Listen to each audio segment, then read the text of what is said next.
What is up, everyone? Welcome back to another episode of the Somewhat Sports Podcast. My name is Chris. I'm joined by the two titans in the industry again. We're almost at episode 30. It's just unbelievable. Phenomenal honor, I don't even know if honor could be phenomenal, but I'm just making that statement up. Dame, Jurg, how are we today? Fantastic. I'm doing great. It was a great sports day for me yesterday. So I'm in a Great very good weather, mood. too. Yeah. Well, We you wouldn't we know know because we you know don't go outside. we know Dame is happy with the good weather. I'm happy as always. I will say this every single time. I get excited when we record because we put out some of the best content out there. And like I said last week, this is just the beginning of the Somewhat Sports Summer 2021. Let's continue with it, boys. Yes, yes. I love the enthusiasm. Love the enthusiasm. I can't imagine someone being enthusiastic working with Dame every week. I don't know. It's insane. But we do have a pretty good week because, yes, ladies and gentlemen, we are finally in playoff mode. That's right. NHL and NBA are headed into the playoff atmosphere. And you know what? We're ready because we have, I think, the best covering the NHL, Jurgen. I don't think anyone's better than you in that department. And then I think we have Jurgen again with the NBA department and myself as well. Yeah, I'll cut it. I'll end it there. But yeah, I think we'll We got a have. third guy. We got a third guy for NBA. Yeah, we'll see. We'll see. Yeah, Jurgen will give us the NHL update as we progress into the playoffs in that department, and then we'll be giving our first round predictions for the NBA playoffs. That's right, only first round. We don't want to go too far into it, and besides, that leaves us for with no content if we just take everything all at once. So we're just gonna do the And first Chris is round going to be only. wrong with those picks. So Yeah, that's kind of got true. to give him some space. That's true. That's true. And also a little bit of Julio Jones news. That's right. Julio Jones is getting talked about, in the sports world, and we're gonna discuss that. Yeah, that's the rundown. So we'll end off with the two playoff sections, and then we'll start off with Julio Jones. You guys go with that? Oh yeah. All right. Yep. Good starter here. So as we begin now, so as I said, Julio Jones is in the news. It's reported that he may be traded by the Falcons. To who? We don't know. Some teams, I believe, that were mentioned are the Baltimore Ravens, the Tennessee Titans, I think the Patriots, and a few other teams. I think the Packers are in there. I can't name them all off the top of my head, but a Julio Jones trade has been in the rumor mill for a while. I just think it's been very pushed to the side because I don't know how serious the Falcons were in terms of just rebuilding because they did draft Kyle Pitts. I feel like if they had drafted a quarterback, I think I would have taken their rebuild mode a little bit more seriously. And I thought Julio Jones would have for sure been traded if they, like for example, drafted Justin Fields. But that didn't happen. They drafted Kyle Pitts instead. So I thought they were going fully into it, to try and actually win because that offense is really juiced up. But Julio Jones may be traded. I think it's likely he'll be traded in my honest opinion. This is known that Julio Jones is one of the best wide receivers in the NFL, arguably the best. Who knows? Depends who you ask. But he's up there. He's top tier. I know he's had a little bit of injury history the last couple of years, but I mean the talent's still there. And I know for a fact, and I speak for you gentlemen, that for a team that would be aspiring to win a championship could and would definitely want to have Julio Jones on their team. So I ask both of you, and I'm going to start this off with Dame. Which team do you see making a play for Julio Jones? I think it's going to be one of the teams you did mention at the end. I think it's the New England Patriots. Okay. Reason being is because they did just draft a new quarterback in the first round. Also out of Alabama, although they obviously didn't play with each other because it's a big gap, but there's still that little connection there. You always with a young quarterback, you want to set him up with best possible weapons that you can. They clearly got the tight ends this year with who they get Joanu Smith and Hunter Henry. They signed a bunch of receivers, but the receivers are all kind of just C kind of guys. That none of them are real true number ones or number twos. And you bring in Julio there, you have a true bona fide number one kind of receiver. And it's not like the Patriots are a rebuilding team. They're always going to be contending as long as Bill Belichick is there because that defense is solid. That offense with Josh McDaniels running it, as long as they have playmakers there, is going to be good enough to win ball games. So you bring a guy like Julio Jones there, whether it's for Cam Newton for this year and then Mac Jones for the future, I think it's a really good ad for them. And the thing is with the Patriots, it's also the Falcons aren't going to want to trade him in division. So that it's not going to be the Panthers or like the Saints or something like that. And it's going to be tough to trade him in the NFC as well. Like you don't, if the Falcons want to be competing, you don't want to trade him to the Packers and then see Julio Jones in the playoffs or something like that. So the fact that the Patriots are on in the other conference and you're not really going to see them, that kind of benefits the trade partners as well. But just overall, I think him going to the Patriots is a really good fit because the Patriots are missing that kind of like number one true receiver. Right, right. It definitely makes sense what you say in terms of when you get a young quarterback, the best thing to do right away, and Dame, you can attest to this as a New York Jets fan, like you should just get weapons and support for him as quick as you can. And even if he's going to sit for however long the period of time will be for Mac Jones, why not secure a guy that'll be there for a couple years and that he could potentially get to throw into? And even if it's not for Mac Jones, like it would be nice to see Cam Newton have a bona fide number one receiver for the first time in his career. Like when he came into Carolina, Steve Smith was at the end of his tenure there, so he didn't get to have him for long because then he left to Baltimore. And then Kelvin Benjamin was supposed to be his number one wide receiver. Benjamin gets hurt this season. They make it to the Super Bowl. Like Cam's never had a number one wide receiver, but has held an MVP. And I'm not saying that he will return to that form, even if Julio comes back. But just a weapon there for Cam for the present would be nice, and for the future for Mac Jones. As well. And so with that logic, Dame, I like where you're going there. I'm actually going to take a little bit of that logic with my pick because just quite frankly, I actually have two teams here, but I want to say one of them in case Chris has the other.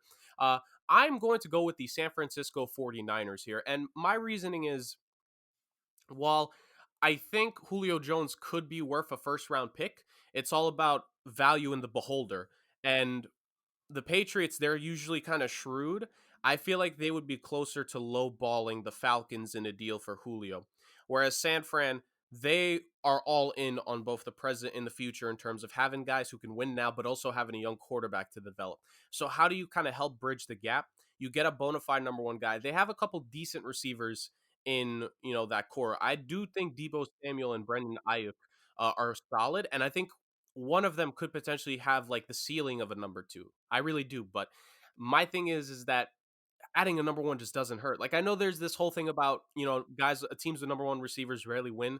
But you can't tell me that when we just saw the last two Super Bowl winners, like their top receivers were a combination of Tyreek Hill, Mike Evans, Chris Godwin. Like Yeah. you can have a number one receiver and win. So that narrative needs to just go away. You add Julio Jones there, and makes it easier for Samuel and Ayuk because there are going to be times where Julio gets double covered. That could open up some lanes for those guys to improve in the pass catching game. It'll be another stud weapon for Jimmy G because now he'll also have George Kittle. Kittle can go deep. Kittle can go intermediate. Same with Jones. You could really, you're going to give defenses a hard time if you got George Kittle and Julio Jones on the other side of things.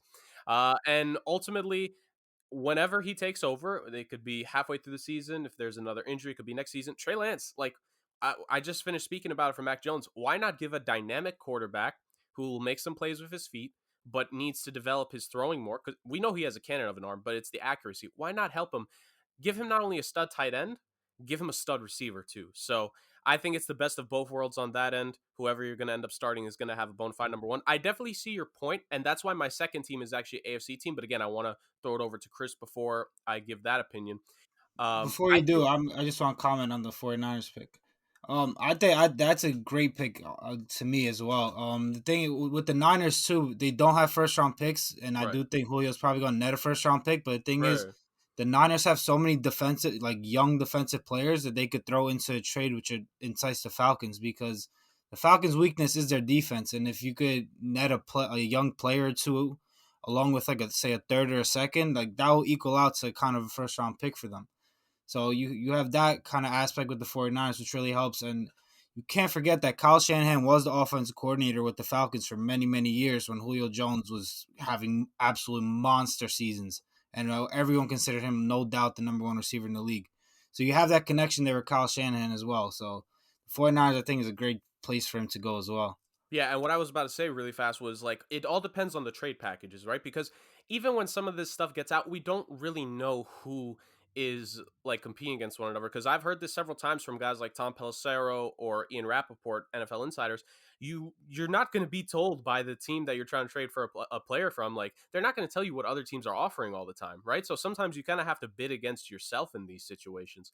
So if you're San Fran, you need to try to gauge who could be interested. If you hear that a team like New England is interested, maybe there's a chance Belichick doesn't throw a first at Julio. And if that happens, you can entice them with, hey, look, we'll give you a second, we'll give you like a future third or fourth, and you could take one or two.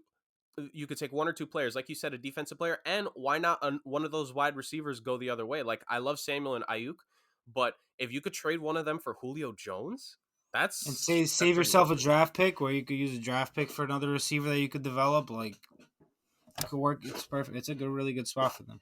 Yeah, absolutely. So we've given our takes. Pats for Dame, San Fran for myself. Chris, round out this trifecta. What's your team that could be the best fit for Julio Jones? Yeah, so I think both of those are really good teams. I hope he doesn't go to the Patriots just because like I feel like the AFC East is already stacked and I don't want my Jets to go through any further pain. Uh 49ers, I also thought that was a really good landing spot for him, Jurg, but I think I agree with Dame that I don't think they have the pieces to get that done. I'm gonna go with the Tennessee Titans on this one. I think Julio Jones. I think again, Corey Davis is gone. He's with the Jets, but I think Julio Jones adds like a completely like different dynamic to that offense because first of all, it takes the pressure off.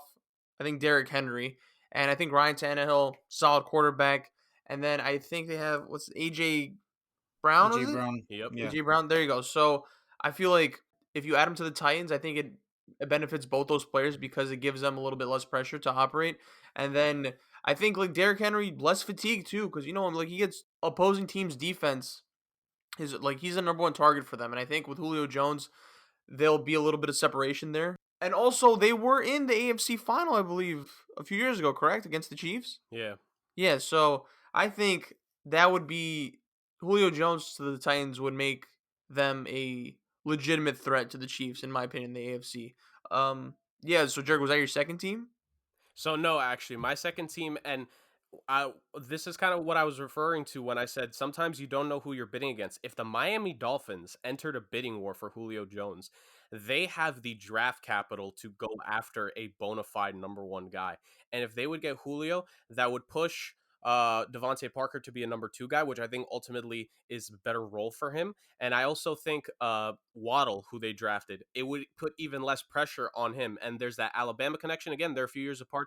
But these LSU and Bama receivers who are in the pros, they always come back to their college and speak to these guys. So there's a little connection there. Take the pressure off Waddle even more. Maybe he'll be open underneath if let's say they double cover on Julio. That's one less DB that's going to be close to the middle of the field. Boom to Waddle could get a nice like 20-yard hookup there. So I think Miami they certainly have the capital to spend. Like they could give up a first and not even bat an eye because that's how many picks they've just stockpiled.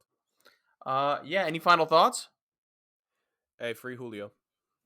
Yeah. Yeah. Yeah. I hope he actually does get traded. To be honest, like I actually want Julio to win a ring.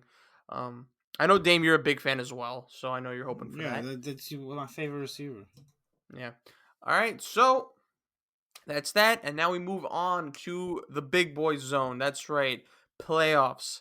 NHL. Jurg, talk to me. What do we got? What's the update? Well, first off, boys, I would like to say thank you to you both for referring to me as a hockey guru constantly Nice. in the chat as well. That does not go unnoticed. I want to let y'all know that. So moving on to the NHL, yes, the Stanley Cup playoffs are here. The time of year where I'm always telling people, look, if you want to get into watching hockey at its purest form, just just sit down and watch a game. It doesn't matter what game. It doesn't matter first round, second round, Stanley Cup final, game 2, game 4, game 7. Like you'll see some entertaining hockey, right? And we're getting a little bit of that so far.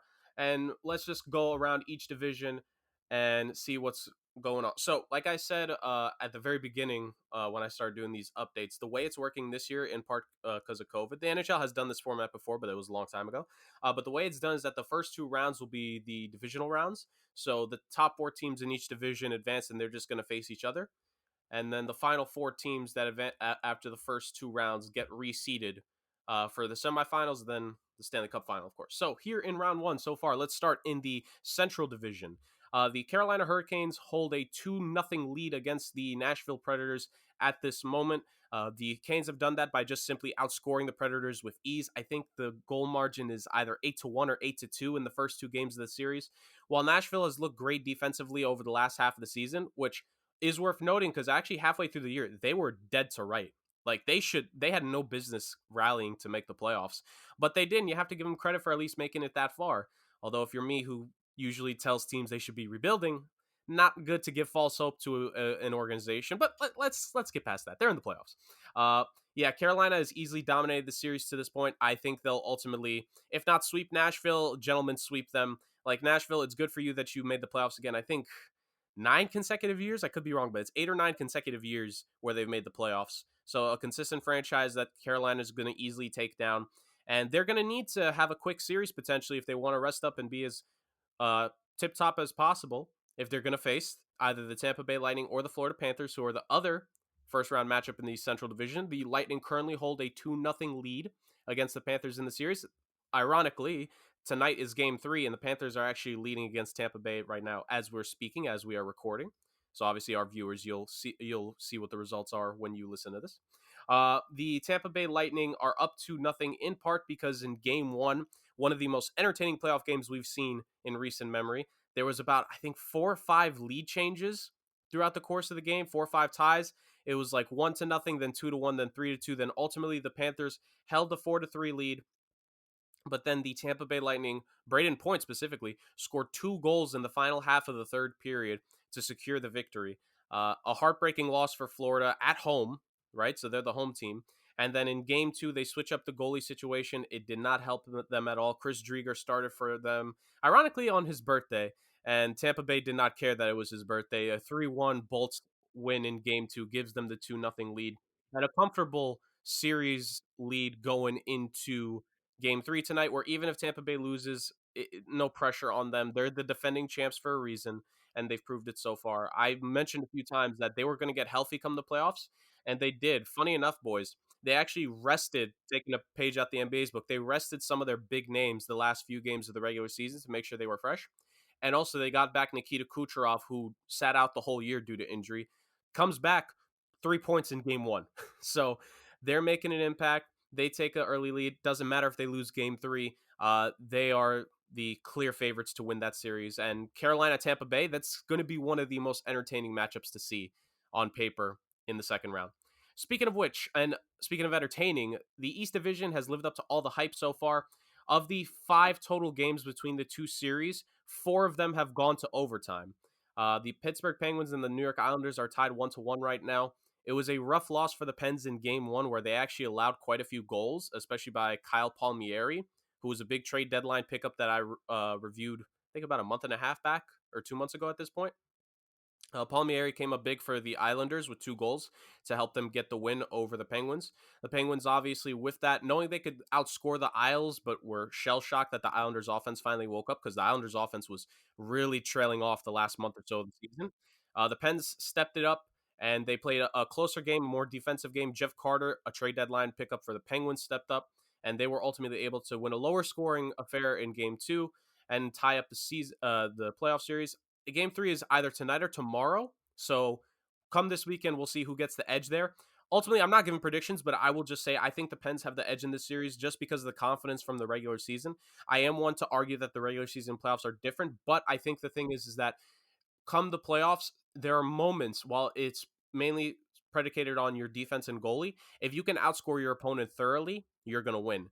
And the Penguins can outscore the Isles with ease. They essentially would have done it in game 1 had it not been for their own goalie having an off night. So could have been a 2-0 lead for Pittsburgh. Ultimately, just 1-1, but they have the advantage, I feel, in terms of that. But not to say the Islanders can't pull it out. They did it in game 1. We'll see what they can do from there. Speaking of overtimes, the Washington Capitals and the Boston Bruins have been absolutely just tearing each other apart in the first 3 games of the series. Every single game has gone to overtime.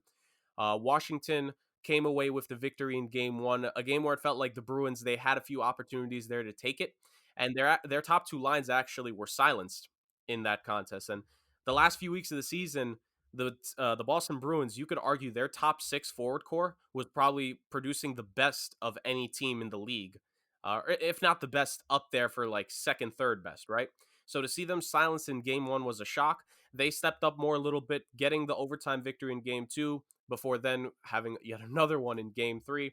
Ultimately, this is in part because the Washington Capitals, while they don't have a bad goalie situation, the Bruins just have the better player in net. Tuukka Rask for the Bruins is out to prove that he could have made a difference in last year's bubble had he been able to stay. And he's showing it now with back-to-back victories, helping this team take this lead. Washington, they of course they're a good team. They could score with anyone and they could out physical you. But the problem is that Boston is a team that knows how to take physicality because for the longest time the Bruins have been the overpowering team in their own division / conference in years past. So really, if you're Washington, you have to think of other ways just aside from being more physical than the Bruins because you can't physical a team that's used to it. Even though they may not be as big up front anymore, they could still surprise you, especially Taylor Hall. Another trade deadline pickup. This is proof that hockey is the best trade deadline.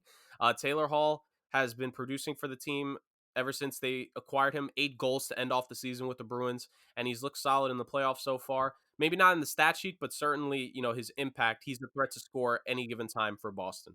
So that wraps up those two divisions. The division I will get to that was finally allowed to start playing last night, boys, because as I mentioned before, the NHL wanted to make up games between the Vancouver Canucks and the Calgary Flames. I don't know why. I'm not going to answer it. I'm trying not to be as angry at the NHL as I was a couple weeks back with a certain scumbag player on the Capitals and how they handled that. But moving on. The game that was played last night was the Winnipeg Jets versus the Edmonton Oilers. Edmonton being the higher seed with the Superstars. A lot of people favor them to win the series, myself included, but Winnipeg shows why goaltending can matter. 4-1 victory for them in game one of the series, and that was in part due to the fact that their own goalie, Connor Hellebuyck, one of the best goalies in the league, had a down regular season, but stepped up big time with, I think it was 32 saves against the Oilers. This was the big part. I think names you guys are probably familiar with because I've said them so many times. Connor McDavid and Leon Draisaitl are the engines of the Edmonton Oilers offense, without a question. And they were held scoreless in that first game.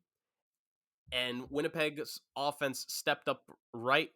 Two of the goals were on Oiler goalie Mike Smith. Two of them were empty netters, but empty netters to each their own. You still got to score them, still got to put the game out of reach, and the Jets did that. That was a big time victory for the Jets because actually in the series, one of my comments going in was the Jets need to make sure that they win a game where McDavid and Draisaitl are neutralized because those two can carry a team to at least a minimum a game or two, if not a whole series win. So you need to take advantage when they're having an off night and their teammates cannot finish for them. You're not going to get that every single night whatsoever. So good game one win for Winnipeg. We'll see if they can continue that momentum. Speaking of which, the other North Division series that is finally going to get going here soon between the Toronto Maple Leafs and the Montreal Canadiens. A battle of two original six teams that kicks off tonight. I absolutely love the idea of original six teams going at each other. It highlights the history of hockey in two prestigious organizations, both up north. Canada's going to love this. I think North America as a whole will. But Toronto is just the better team on paper. Only thing that the Canadians have for an advantage is play in net. If Carey Price can play like he did last year, then the Canadians may have a chance. If he could play like he did in 2014 when he was the MVP, 2014-2015, I believe, he won the MVP award for the regular season, they may have a chance to actually upset Toronto, but that'll be a Herculean task for Price. I'm not liking Montreal going into the series because I think a day or two ago, and I think I retweeted this, they sat 3 of their young players, and I just don't understand what this team is doing. You have young players, you need to give them the valuable ice time. I don't care if they're struggling. I would rather them gain these important minutes right now going up against the superstars that Toronto has rather than not. So just off of that alone, I kind of hope Montreal just loses the series just because I hate it when these young players get benched. To me, it's just stupid. It's not about like if they earn their keep or not. It's a dumb way that they're trying to break down these guys' confidence to me. Not saying that these guys are soft, but I'm just saying like do your young players a favor. Give them the important ice time. You can't claim to want to develop, but then you don't give the players the time needed to develop. Especially the playoffs are such a critical time of year for these young guys. So that's my belief on that. So just based off of that, I definitely see Toronto winning this series without a doubt. Only if they have a bad game or two in net could Montreal make it interesting. But even if Montreal puts up 4 goals, Toronto could put up 5 or 6, right? So ultimately the Maple Leafs are going to likely take that, and we'll see whoever they'll face in round 2 in the North Division. And then wrapping everything around with arguably the most top-heavy division in all of hockey this past season, the West Division, the President's Trophy winning Colorado Avalanche, stealing it on the final game of the regular season for themselves from the Vegas Golden Knights. Were or currently have a commanding 2-0 lead in the series against the St. Louis Blues, and it's been all offense in that series early by the Colorado Avalanche. Of course, you get solid play in net from Philip Grubauer in both games. Grubauer, one of the best goalies in the regular season, only allowed 1 goal in game 1, did allow 3 in game 2, but his offense stepped up big time for him as they put up 6. Winnipeg, this was St. Louis, I should say. This was a series where, kind of like ironically with Winnipeg, you need that game from your goalie, who is for the Blues, it's Jordan Binnington, for him to step up, for him to try to neutralize Colorado best he could to have a chance. And we're likely not going to see that. The Avs are just too good. They're too offensively gifted. They're too dominant this season. At one point over a 25-game stretch, guys, they went I think it was 21-1-3 or something like that. Like this is the best team in the league via the regular season, and they're not showing signs of the curse for winning the trophy. They are taking it, running with it, and running away with a 2-0 lead that ultimately will likely end with them winning a series. And who will they face is the big question, as the Minnesota Wild and Vegas Golden Knights last series will go into. And up there with Tampa, up there with the Lightning and the Panthers and the Bruins and the Caps for the most entertaining so far. Game 1 was the definition of a goalie duel. Marc-Andre Fleury and Cam Talbot combined, I think, for around 80 saves, as the game was 0-0 going into overtime, where ultimately the Minnesota Wild came away with the victory. A big concern for the Vegas Golden Knights as they were shut out in that one, despite playing over a full game in terms of minutes played. And those were kind of the signs we saw from them when they got eliminated last year. But they corrected things a little bit in game 2. They scored 3 goals. Fleury was absolutely phenomenal, as expected. Shout out to him, by the way. 15 consecutive postseasons where he started a game. Deserves all the credit in the world. He's absolutely phenomenal. Underrated goalie for sure. And Vegas takes the lead right now. Minnesota is no slouch in any way, shape, or form. That game 1 win wasn't necessarily a fluke. They competed with Colorado and Vegas the whole year, and they definitely believe they can compete and beat those teams. And obviously, you capture game 1 against Vegas, put some pressure on them. They did respond, but it's always about game 3, boys, as you know, when it's tied 1-1. And I really want to see who's going to take the edge in that one, because that could be a situation where whoever does take game 3 will take the series, because you don't want to give either of these teams momentum. You give them an inch, they take a mile. It may be a cliche, but Minnesota's proven that they can do that this season, and Vegas is overwhelming at times. So that wraps up that series. That wraps up the NHL playoffs overall. That was obviously a lot in this first one, because quite a few, nearly all the series have started. Depending on if I do another one next week, or maybe I wait another week or so for an end of the round 1 update, we'll check in. We'll see what's going on. But guys, like I said, I'm excited. Stanley Cup playoffs. They're here, boys. They're here. Jurg, phenomenal job just covering all that. Jeez. Is there anyone, Dame, let me ask you, bro. Do you think there's anyone better than Jurg in the NHL coverage? It's a stupid question, Chris. Why the fuck would you ask me that? You're right. I'm going to take the L on that one. I appreciate the But, love, boys. no, NHL playoffs is Jurg. I'm going to take your word for it. I'm just so thankful that we just have sports. Just playoffs in general, to be honest. It's been yeah, the bubble is great, but it's just, now it's actually playoff time. You guys know what I mean? Oh, yeah. Come on, And fans are they're back a little slowly bit. allowing fans, yeah. Yeah. A few of these teams are allowing fans. Montreal, again, this was another weird decision. They said they'll allow fans in Game 6. And the hockey community had some fun on the internet. They memed it. It's bold of them to assume they're going to make it to Game 6. Yeah, that is Come on pretty. now. That is odd. That is odd. But yeah. Couldn't ask for any more from Jurg, and I'll definitely tune into some hockey games. So yeah, that wraps up the NHL. Now we go on to the NBA. That's right. So we're recording on Thursday. This will be released Friday, and then the NBA playoffs begin on Saturday. All right, guys. Now, tonight we will have the Pacers versus the Wizards, and the winner will play the Philadelphia Sixers in the first round. And then, of course, you got Warriors versus Grizzlies. What do you guys got? I got Warriors. Oh yeah, it's Warriors all the way. Yeah. Okay. Yeah, we don't have to spend too much time on that. We just Warriors. And by the way, speaking of, Warriors versus Lakers game of the year last night. Oh To my anyone that god. watched, what a game for the ages, to be Have honest. the ratings come out for that yet? Because I'm Yeah, fully yeah. convinced that that thing is going to outrate nearly every other playoff game we're going to Five see. 5.6 million most watched NBA game since the 2019 Western Conference Finals, and I'm surprised because that was the Blazers and the Warriors, and I don't know. Yeah, but I mean, I'm not surprised. It's LeBron versus Curry, but yeah, game of the year easily. So yeah, we're all in consent. All right, irregardless. All right, so we move on to the NBA playoff bracket. Now, I understand. Well, you guys want to start off with the East or the West? East. Yeah. 1 versus 8. We got the Sixers versus, well, in your guys, the Wizards. In your guys' pick, the Wizards. And in my pick, the Pacers. Look, I mean, I don't know if I could speak for both of us. I mean, for all of us, if you guys just want to interject, but I just think the Sixers are going to sweep this round. Um, I think both teams, whether it's Washington or Indiana, lack size. I think if Miles Turner was playing, it like you're not going to stop Embiid regardless, but I do think like Turner would have helped a little bit. Um, Washington just is abysmal defensively, and I think just there's no way of stopping Embiid. And Russ loves to drive in, penetrate, and I think he'll have Embiid waiting for him. And even if Embiid doesn't just stop him, I think you'll have Ben Simmons to guard him. Ben Simmons is interchangeable in terms of defending Beal or Russ, and since Beal isn't 100%, I think it'll be easier for Ben Simmons. But yeah, I just think everything that Washington lacks in Philadelphia excels in. So I think they'll sweep them, and I think Indiana, same thing. Yeah, no, I ultimately agree. Like either team, like there's somewhat of a chance where either Indiana or the Wizards could Win a take a game. game, Yeah, they may win it. Like this ain't going to six. Like, and while I not even did close. say, yeah, while I did say like Beal Westbrook two best guys, like now it's different from going against Indiana to then going against Philly. And you said I think ultimately, Chris, and I was speaking about this earlier today actually to a coworker at my job.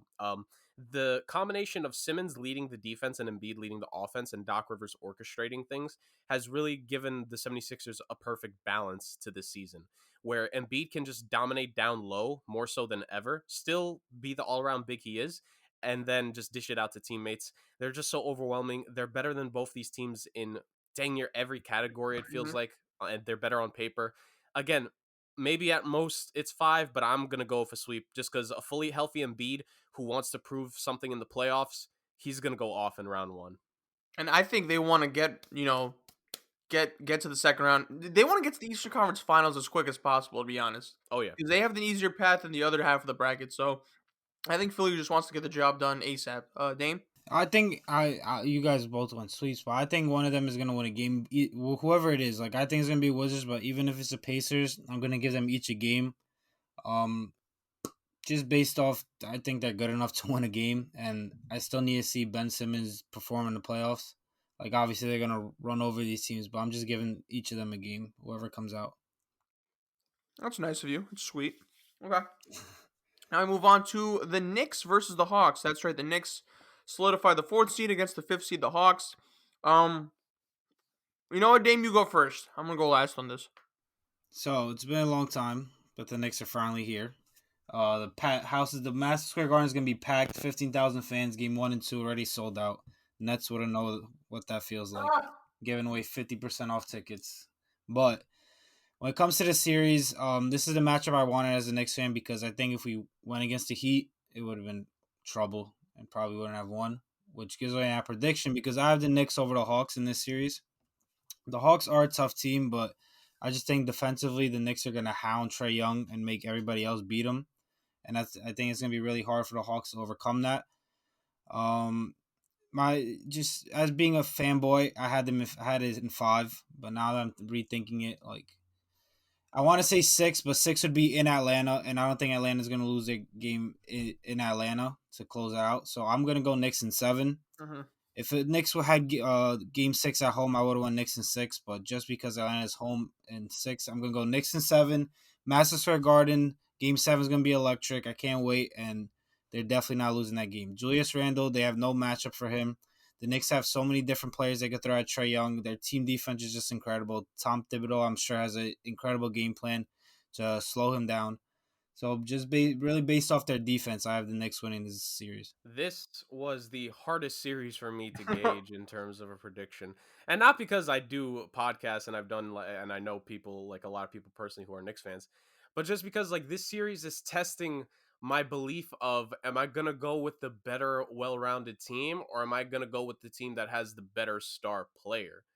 Because at the end of the day, Trey Young is a star teetering on superstar, and while Julius Randle had a great season, Trey Young like has that potential more likely to just be that other level caliber of player.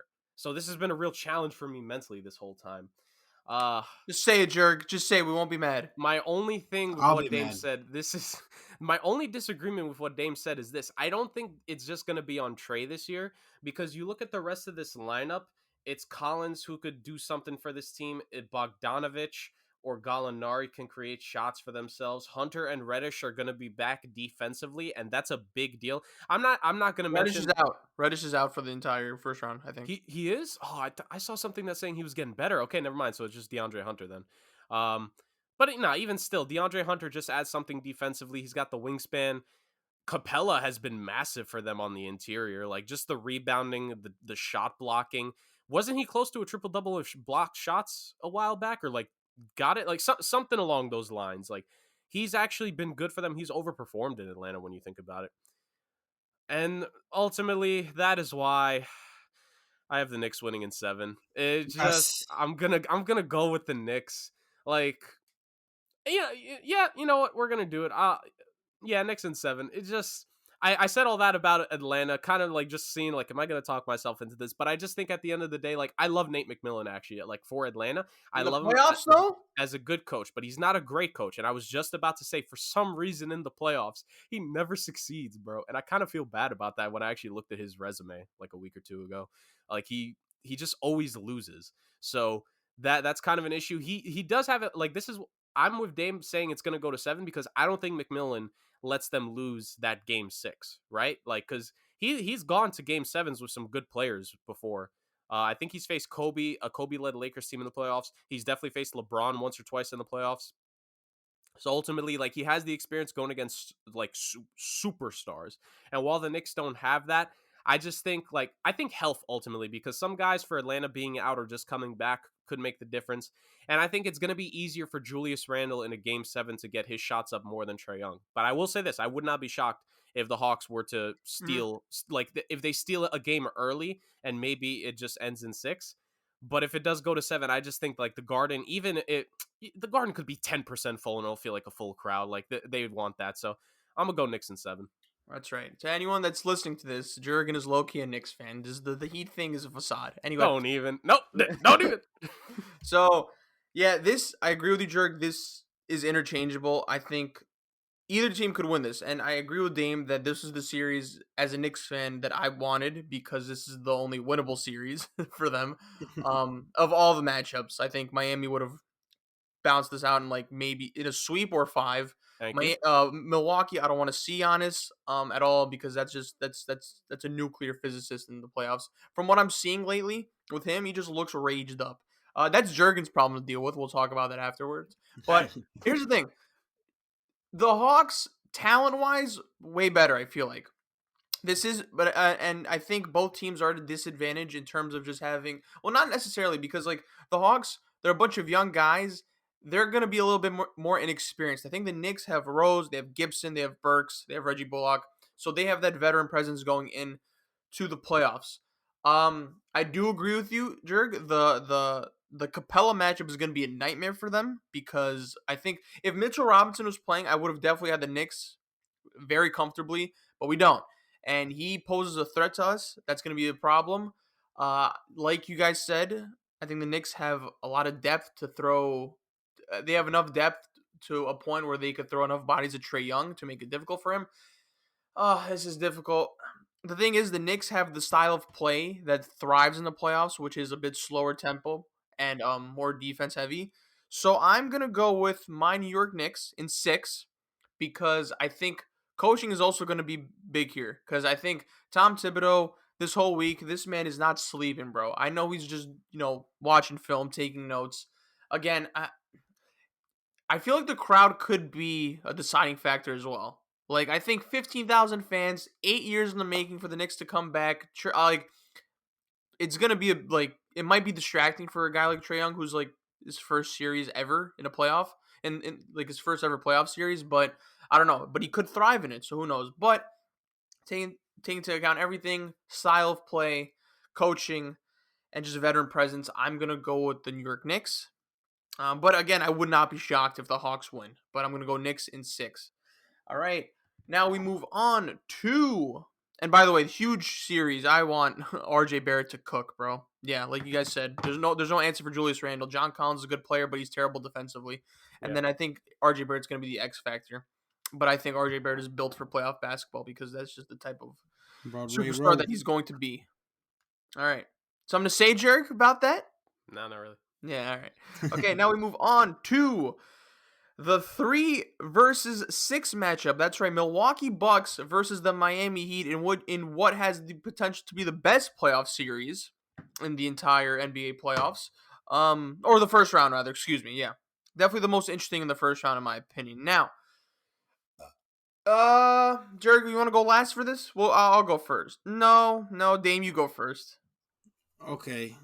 So like Chris said, this is a really tough series to pick, and I'm kind of still thinking. But all right.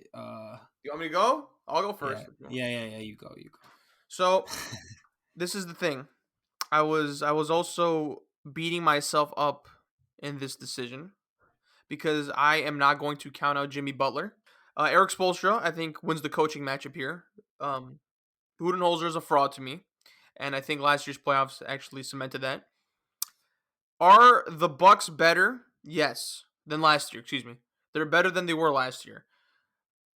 I like the fact that Giannis is kind of going into this with an even mindset because he's like nothing's guaranteed. He just said it like a few hours ago, and I agree with him.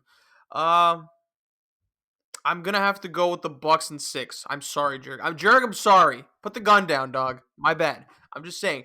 I think Giannis is a bit more focused. I think they'll make adjustments. I think Miami will have answers to the adjustments, but I just think Giannis is gonna go nuclear, and I think he knows he has to bring his A game.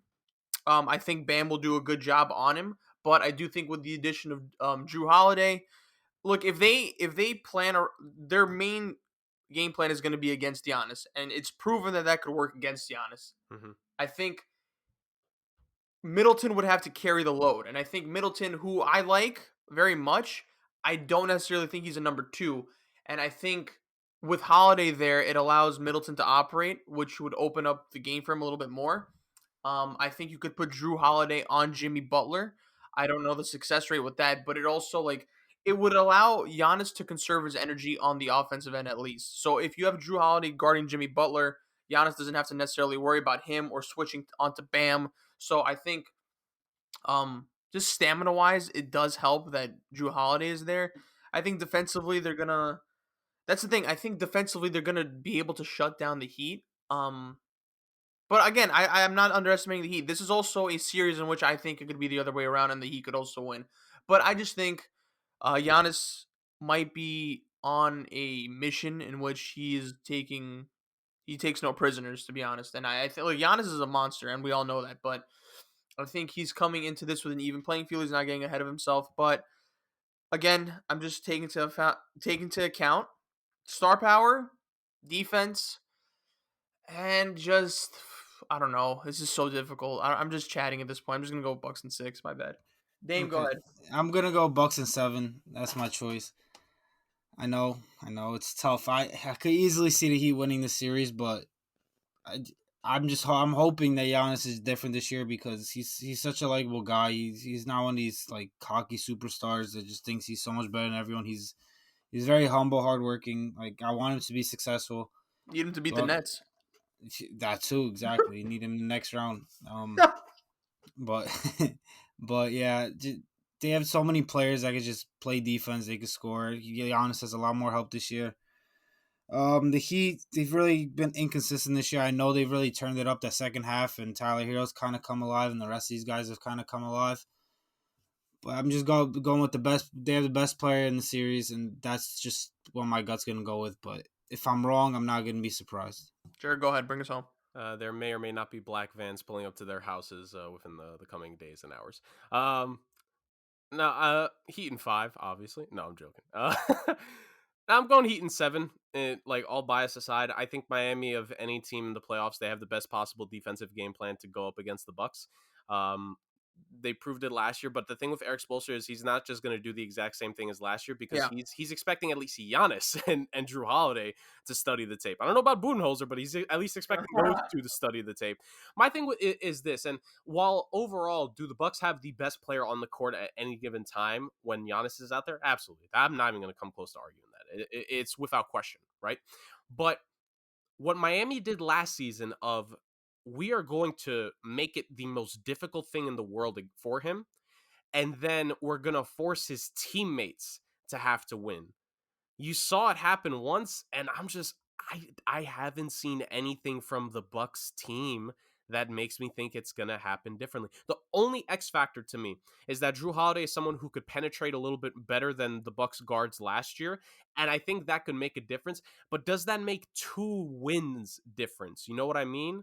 Or technically 3 because it was 4-1 last year. So that's my whole thing. Like, I love Drew Holiday, don't get me wrong. And while I think he'll be solid against Jimmy, I think just the fact of Jimmy could, just drive in on him, get some fouls, get to the line, maybe set up someone to get wide open. Like, if Robinson and Hero heat up like they have been in recent weeks, and especially if Robinson, he just becomes the human torch as he has throughout his career, then the Bucks just cannot guard that level of 3-point shooting when those two. The reason why Hero was so successful last year, he connected on wide open threes at like over a 50% clip. If he can do that in this series along with Duncan Robinson, it's not even close because yeah, Middleton's a good shooter, but who else am I supposed to fear on the Bucks in terms of shooting, right? Like Brooke Lopez choked it last year, and you can't even say they could take advantage of a big man matchup because Bam is the ultimate defensive Swiss Army knife, unless you're the media this season. But I'm gonna hide those feelings. Ultimately, like truthfully, I do think the Heat can take this in 7 because I think at the end of the day, like again, I love Giannis, but the Heat have the blueprint, right? And I'm not saying it as if it's a special thing. I think only a few teams can go at Giannis defensively like Miami can. That's why I was talking about this last year because I have a best friend who's a Celtics fan. The Celtics would not have beaten the Bucks last season in the Eastern Conference Finals because they did not have the depth defensively and the right style of play to have gone against him. Miami did. They could do it again. Well, they need to adjust, yes, but you said it yourself, Chris. Eric Spoelstra is outstanding when it comes to having your team for best of 7 series. He can game plan better than most. He's proven to be, as more people give him respect of being a top coach, he could be the X factor here. I only see Miami losing this if they just completely fall apart mentally That's not and happening. consider it's either that or if the Bucks just completely prove me wrong in terms of what their role players could do. And I'm sorry, like Chris Middleton like you said, he doesn't scream number 2 guy to me, and he's gonna have to act like a number 1 depending on what Miami does to Giannis. So that's how I see it happening.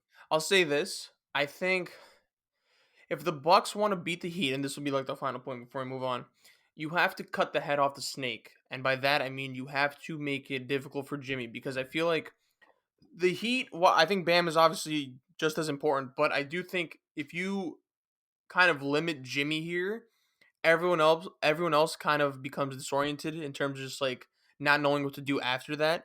Um, I think, in my opinion, the X factor here is going to be PJ Tucker Hmm. because you put Drew Holiday and Jimmy, but then you're just like, okay, Drew needs to score more. You could put PJ Tucker on Jimmy, and I feel like they have so many good defenders to put on Jimmy, and it's not just Jimmy. You have. I mean, this would have been such a great time for the Heat to have Victor Oladipo, to be honest, because that's just another scoring option in my opinion. Now that it's the playoffs, but Tyler Hero's been inconsistent to me, and Duncan Robinson. While I do like Duncan Robinson, I think teams have figured him out. To be honest, just kind of just be aggressive with him, and I think, I mean, he could hit the three as just as like good as anyone else, but I feel like the jury's kind of out on him. So I do think the Bucks have enough players to kind of put pressure on these like shooters for the Heat, and like if I think if Duncan Robinson and Tyler Hero aren't making shots, which was the catalyst for them in the bubble playoffs, then I think this is all for the taking for the Bucks. But Yeah. again, interchangeable series, no wrong answer for this one. I will say this real fast. I have always said this. The number one thing that scares me in a playoff series is a game breaker. If you have a guy who can break the game on his knee, you have a chance of winning. And there's only like 6 or 7 guys I consider game breakers, and you are out of your mind if you think Giannis ain't on my list. He's on my damn list. That dude terrifies me. Every single game in the bubble last season in that series, I feared Giannis going off for like 40 and 15, and I'm just like, the game is coming, the game is coming, the game is coming. And then it thankfully didn't. And I'm just like, oh my God. Yeah, you could Like, but counter that though because you have Bam. So yeah, that's the thing. Like that's why I mentioned it, because Bam, truthfully, like, he is one of the few guys in this league I could just stop him that can go. I won't say stop him, but like and he limit can, him. Limit him. yeah, he can limit him. He could bother him legitimately, because that's how versatile Bam is. Again, not top 3 in defensive player of the year voting, but I'm not sour about that at all. Clearly, but yeah, that's my thing. Like, if Giannis goes off like at least twice in this series, Miami's losing. All due respect to, look, I love my team. Went through everything this season with COVID and all that, short off season, whatever. But if he goes off for like 2 40-point games, I'm not gonna have any faith in this. I'm just not. Okay. And to finish off the East, we have the Nets versus the Celtics. I'm not gonna go too in depth with this. Nets in 4. I don't know what to go with the Celtics this year. They're not as good defensively. I love Jason Tatum. Jason Tatum is great. I don't it's just the Nets are just gonna outscore them. And again, no Jalen Brown. This is easy. They Yeah, I don't think they're gonna. I don't think they're gonna be able to defend the Nets, and they're not gonna be able to outscore the Nets. Kemba is very inconsistent. Well, not really inconsistent, but he's just like he has like this year. He's just kind of been on the downhill. So for me, this is easy. Nets in 4. Yeah, I have the Nets. Same. You had the sweep with the Sixers, but I have the Nets in 5. I'm just gonna give the Celtics a game. I just think Jason Tatum's probably gonna have one of those games like he just did in the playing game where he had 50. Maybe he won't have 50, but he have like 40 something. So just based off that, maybe they'll have like a really good defensive game, and the Nets will just slack off in like game 4 instead of going for the sweep. They'll want to get another game to get going together. So that's why I'll give the Celtics a game. Nets in 5. Yeah, I'm with Dame. Nets in 5. I think Jason Tatum, I just mentioned game breakers. I think Tatum could potentially become a game breaker in his career in like another year or two. Um, but he's not there yet. I do think ultimately, like, just Tatum by himself, like maybe on a night where like Kyrie is just thinking about the universe and Harden and KD are having bad games. Maybe they go out for shawarma after they're too preoccupied with that. Tatum goes off for like 45, and the Celtics just take like a 1 point win, and then the Nets just like hit it, like just smack them for like a 20-30 point victory. So, you know. Okay. And I move over onto the West. So us three had the Warriors as the 8th seed, which means the Jazz would take on the Warriors. Guys, I'm going Warriors in 6. That's Oh right. I wow. understand We're Rudy starting off Go. hot. I'm sorry, I have to go out hot here, but it's just like Rudy Gobert. I feel like Draymond, man. After what I saw, what he did to Anthony Davis last night, bro. Draymond, I think, is gonna get in the head of Rudy Gobert. We don't know how Donovan Mitchell's gonna be. We don't know how Mike Conley's gonna be. I think Draymond Green is gonna get into these guys' heads. I think Steph Curry, Steph Curry. I just don't trust the Jazz. Now, can the Jazz win this in 5 or a sweep? Absolutely. I just think I don't know. I'm going. I gotta go. If there's an upset series to be had, it's this one. I think Steph Curry's Oh gonna go yeah. nuclear. I do understand the Jazz a little bit more deep, but it all depends on the role players as well. I think Andrew Wiggins, I've kind of warmed up to him a little bit lately. Uh, Scotto Anderson, Jordan Poole, and then I'm not even gonna mention Kent Bazemore. But I just think when you have Steph Curry and when you have someone like Draymond that could kind of get into the heads of like Rudy Gobert and Donovan Mitchell to kind of get them off their game, all for the Warriors taking. But I'm gonna go Warriors in 6. Jurg, what's up? What a bombshell to start off the Western Conference proceedings, huh? Like, what a Oh way. god. I'm so tempted to be on your side, Chris. I really, really am. And for the memes, Chris, I Yes. want your prediction to come true, bro. I don't even want to say Utah anymore. Oh man, but I'm gonna say it. I'll say Utah in like 6. Look, I love Steph. Again, with 3 series in a row. I gotta mention this. He's a game breaker to me. He's, I think, the only guard I have that's like a pure game breaker in my eyes.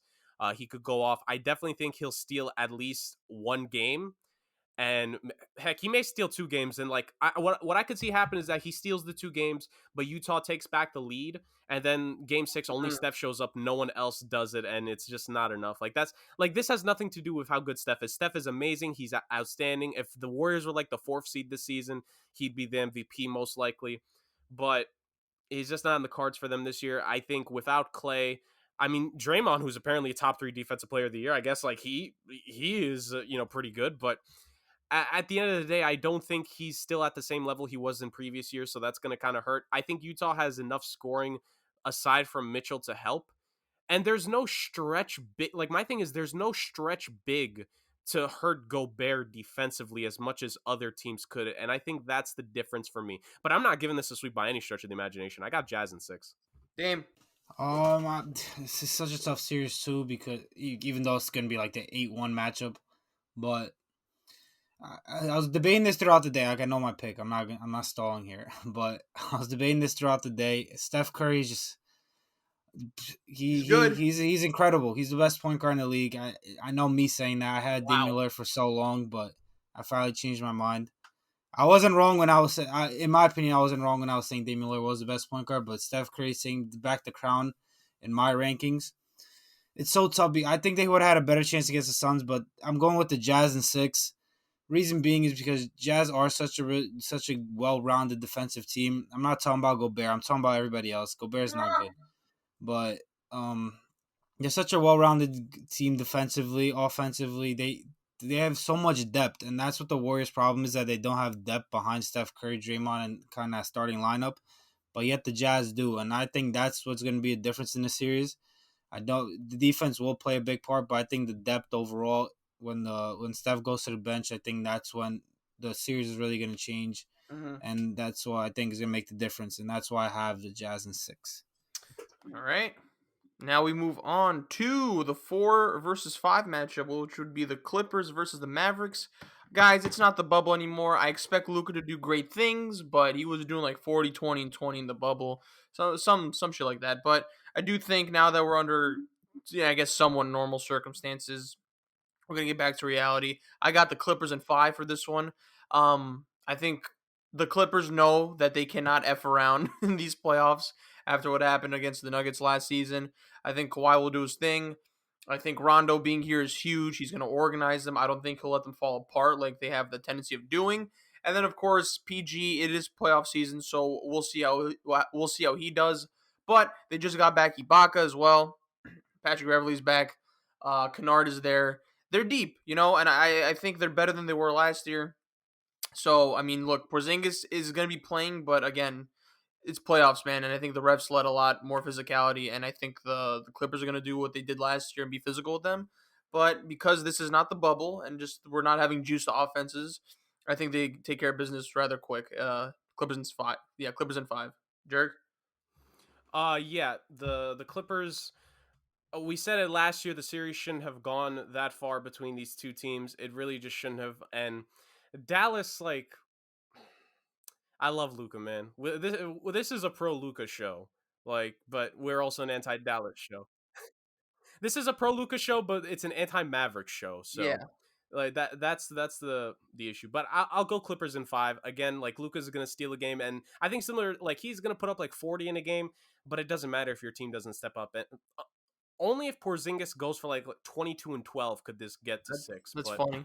it, if he doesn't do that, if Josh Richardson and Willie Cauley Stein, like, because they're there for some defense. If the two of them, and if Melly and JJ Redick can't be healthy and can't provide shooting, it could even maybe be a sweep. But I'll just say Clippers in 5. Dame? Yeah, I'm going Clippers in 5 as well. Last year it went 6, right? Yeah. Yeah, but I just think the Clippers are better this year, and Mavericks honestly just stayed the same, if not got a little tiny bit worse, with maybe Luca being better. But the team just overall got worse. No Seth I Curry. think, yeah, exactly. I think Clippers are just a better, well-rounded team. Yeah, that's why I have the Clippers in 6. 6 or 5? Oh, 5. My bad. I got confused with last year. Yeah, 5. All 5. right. It's okay. All right, and now we move on to the 3 versus 6 matchup, which would be the Nuggets and the Blazers. Now, guys, this could low key be a very good series in my opinion. I'm gonna actually go with the Blazers in 7. Now, I think Wow. Yeah, I know. Very hot takes in the Western Conference on my end, but Chris is dropping bombs. look. I think the absence of Jamal Murray is going to be big here. I think Damian Lillard, CJ McCollum. I think that the Blazers backcourt is going to take care of business here. I don't know. I think they are better than they were last year. I don't necessarily know if they made any defensive improvements. I mean, I get you have Robert Covington, and I know Norman Powell came up, but the thing is, it'll be the key for them would be, can we stop Jokic? I don't think they can. You could put Nurkic on him. I don't know how much success that will be, but I do think Lillard and McCollum are gonna step up for them because I think they usually do in the playoffs. Like they actually perform really well in the playoffs, and it's Lillard. It's Lillard time, man. It's the playoff time. It's when it matters the most. Second best point guard in the NBA, like Dame said, and I think, look, Michael Porter Jr. could easily take up the scoring mantle here now that Murray's not here for the playoffs, but I do think they'll be able to hang in there with them. I don't know. I just have this gut feeling that the Blazers are going to win, and I think Lillard and McCollum are going to be the primary reasons for that. And then for our MVP will be knocked down in the first round. Jurg? Wow. I mean, okay, so to be fair, 2 years ago, the Blazers did actually knock off a higher seeded Nuggets team in a 7-game series. That was the first time the Nuggets had made the playoffs, if I'm not mistaken, with Jokic and Murray. And to the point of no Jamal Murray this year, I think you can argue. I think there is a legitimate argument where the series could, go somewhat the distance when you think of the fact that CJ's there to help Norman Powell while he's shooting just a little bit worse ever since he got to Portland. He's still a good 15 point per game player every night. And they have a couple defensive players they could throw at various guys. Nurkic and Canner, good luck for them to having to guard Jokic for the full series. Robert Covington, and it's not because he's a great defensive player, but he just has length because he's lanky. Derek Jones Jr., Anthony Simons is a solid. Like, there are pieces here, but I just think the advantage goes to Denver this year. I think there's more defensive players for them to toy around with in terms of throwing at the wings, because I think the thing with Dame is that he's just not a game breaker to me. Ooh. He's not one of my game breakers. I said Steph was my only guard, or my only point guard. He's just not a game breaker to me. I'd be cool with letting him get 40, and if I just neutralize the team, I think we could still win. And I think in part of that is because Jokic is a guy this season, almost 27, almost 11 rebounds, about 8.5 assists. It's not that he doesn't show up in the playoffs. He actually kind of does. Jamal Murray took a load off, but I think various players could help replace that. They added a couple veterans with some waiver wire signings earlier, like JaVale McGee and Austin Rivers. They're both bound to have a game where it's like Rivers is going to have like 15 points. JaVale's going to grab like 12 rebounds, which they'll need to go up against Nurkic and Canner. I think at the end of the day, in my opinion, Denver has the best player in the series, and in part because he is the MVP, at least in our opinion. But I'm gonna go with Nuggets in 6, because Portland's also not a team where it's like if the series goes to them for Game 6, Yeah. I'm not feeling confident that it's like, okay, that's for sure going to 7. They're not that kind of team to me. So I'm going with Denver in 6, but I don't blame you, Chris, for going Portland, because they have a lethal offense, that's for certain. I do want to say though the Blazers the final act of the season have been playing really well. They won like 6 straight, I believe, and they lost to the Suns, but they've been playing really well at that final stretch. Dame? Yeah, the reason I was so upset is because I did have the Blazers as well.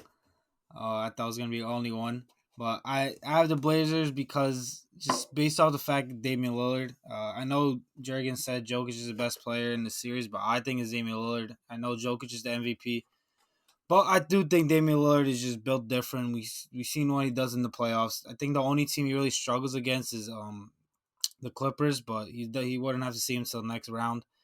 Uh, I think he's gonna go crazy against the Nuggets.